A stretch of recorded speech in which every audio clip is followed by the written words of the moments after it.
pious, penitent old Magdalene of the 1400s, then in the Florentine baptistery? Did Quattrocento fingers fashion it, hollow of cheek, as if it drank the wind, and took a mess of shadows for its meat? How startlingly the heartbreak of our condition, stretched between flesh and eternal presences, those self-born mockers of man's enterprise, is consumed in a vitally altered Platonism, where the imaged wholeness of a chestnut tree fuses into love, music, and dance, the old antinomies of beauty and wisdom, body and soul. O chestnut tree, great rooted blossomer, are you the leaf, the blossom, or the bowl? O body swayed to music, O brightening glance, how can we know the dancer from the dance?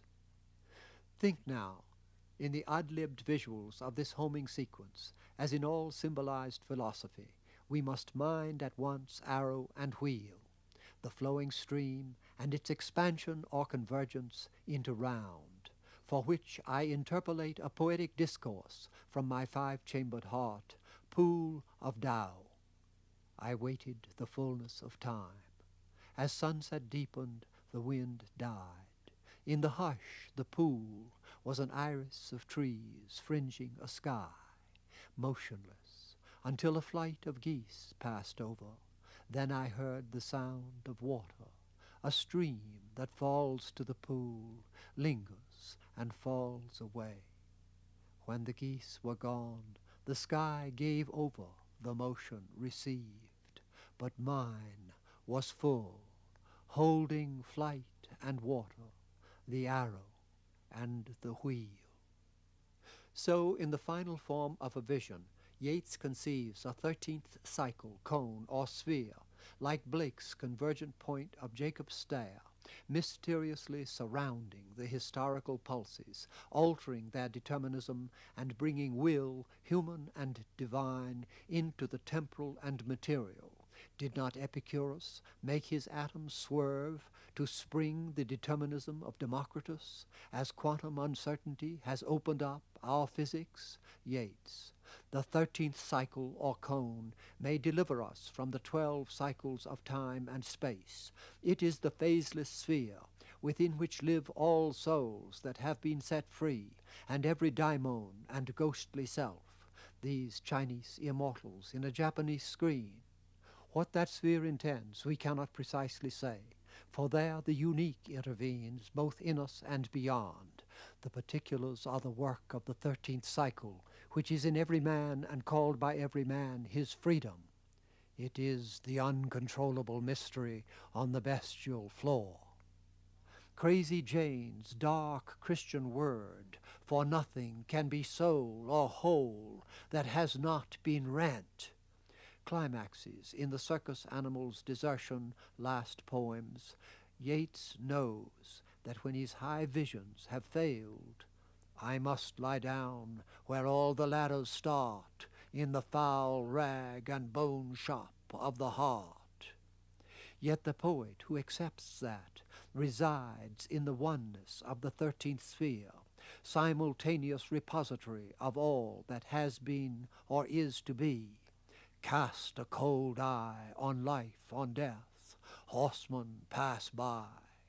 His is the other knowledge of the curse of Cromwell, that the swordsmen and the ladies can still keep company, that I am still their servant, though all are underground.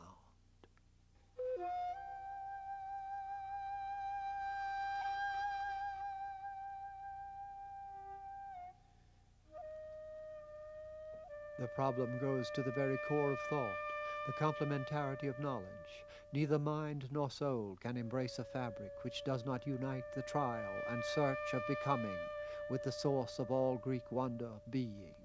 Here, to the Zen flute, a supreme picture by Chinese Yen Hui, late 13th century, this silk painting of a Taoist immortal, who, in his crippled beggar's body, sees himself on a cloud track above, taking the sky road.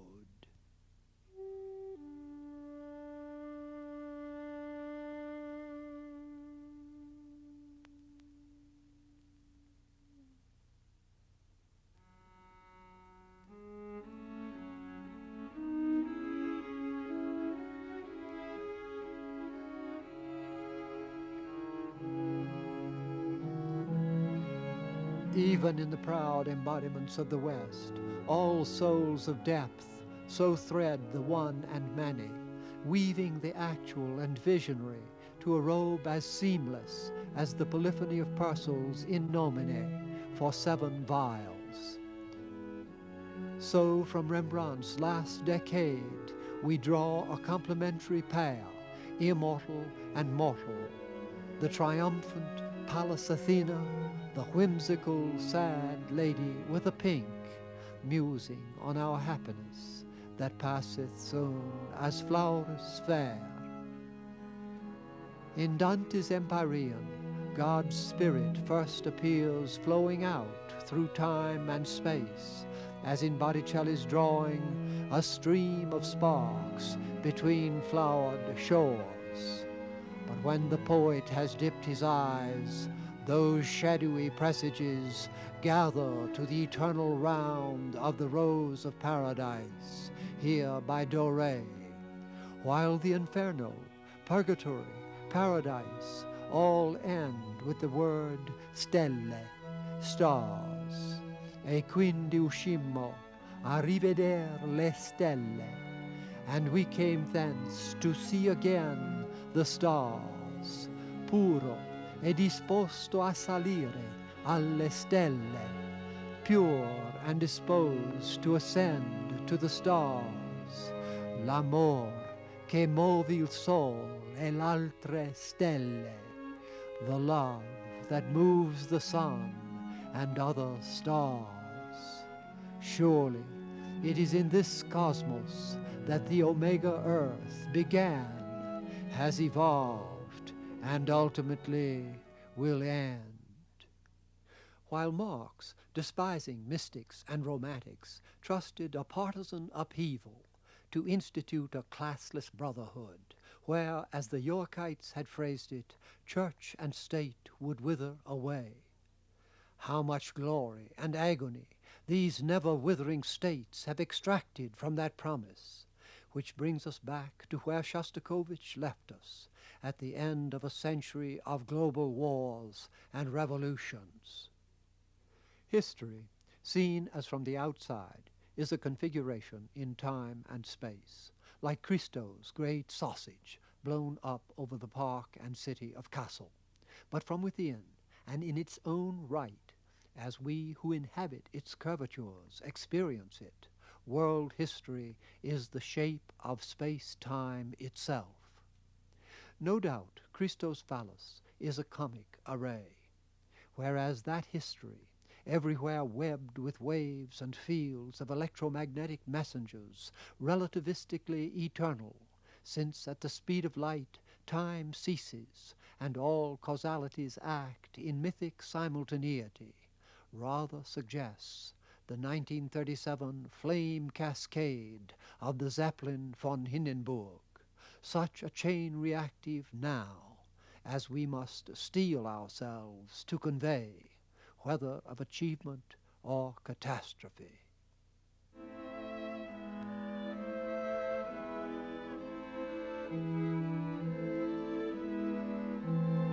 There is no division between that now and what has been ripening since the fall of Lucifer, this earth harvest, of which we have to inquire what appears on the plus side, what hopes of a life road.